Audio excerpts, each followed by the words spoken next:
เหมียวเหมียวแมวเหมียวเหมียวหลับกันหรือยัง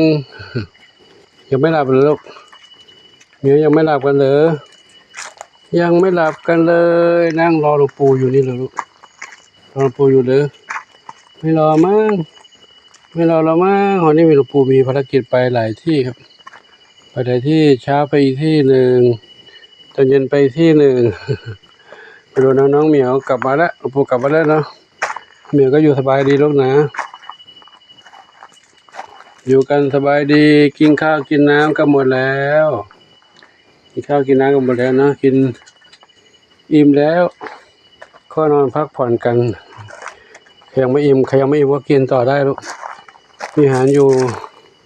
มีอาหารใส่ภาชนะไว้ให้กินได้อยู่เนาะอันนี้ลูกผู้ซีนวรัตน์กจินตลาอยู่นี่เพชรดำน้อยก็มาด้วยเพชรดำน้อยนวรัตน์จินตลาทองเล็กอยู่ด้วยกันตรงนี้นะอยู่ด้วยกันนั่งนอนตรงนี้วันนี้อากาศสบายลูกอากาศเย็นสบายนู่นบุญชัยก็อยู่ในบ้านนี่บุญชัยอยู่ในบ้านนี่แหละนะบุญชัยก็นอนอยู่ในนี้บ้านก็มีใครเข้าบ้านก็มีใครอยู่ข้างนอกก็มีใครอยู่ข้างในก็มีน้องเพชรน้องดำเล็กหางกวักเก่งนะลูกปีนป่ายเก่งลูกปีนป่ายเก่งขึ้นหลังคาแล้วขึ้นบนหลังคาแล้วใครกวนกันนะใครกวนกันนะใครกวนกันนั่นไม่ใช่นวรัตน์เนาะนวรัตน์จินตลาอยู่นี่แล้วใครเสียงใครเมื่อกี้เสียงใครคู่กันนะอยู่บนหลังคานั่นใครลูกใครกวนกันอยู่บนหลังคานั่นท้องอ่อนแล้วลูกเหรอ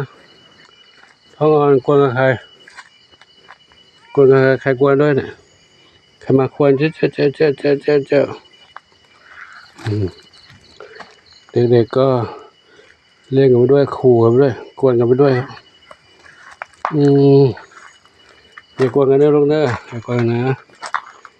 ดูทางนี้อีกหน่อยเนาะทางนี้อีกหน่อยวันนี้คลิปอาจจะออกช้าไปนิดนึงผมมีภารกิจไปหลายอย่างนะวันนี้ก็มีกิจอีกคือวันนี้พาไปขึ้นดอยทั้งนั้นเลยเนาะอยู่บนดอยพาคณะทำงานประชาสัมพันธ์การท่องเที่ยวแมวอะไรลูกมาทำกิจกรรมมาทำสารคดีเกี่ยวกับ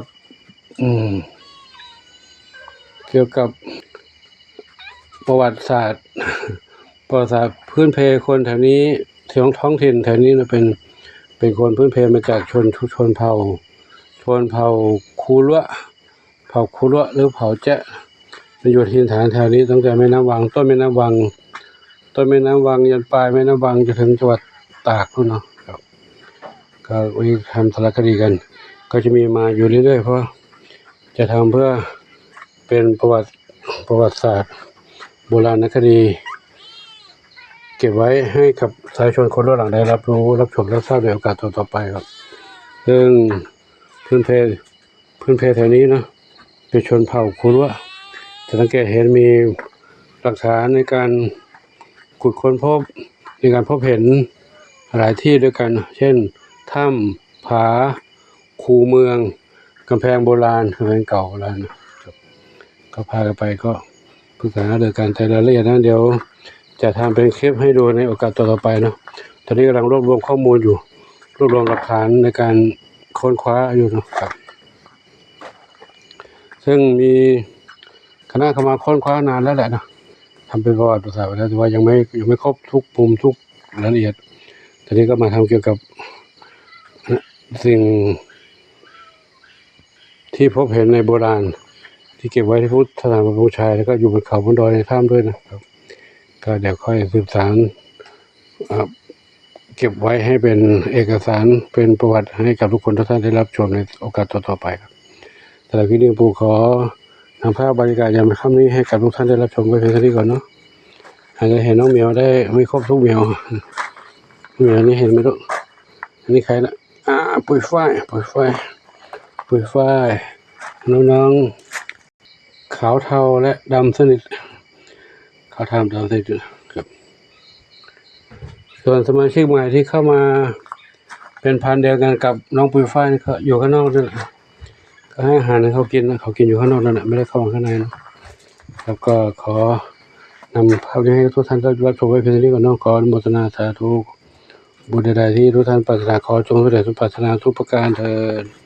สาธุอายุวันโนสุขังพลัง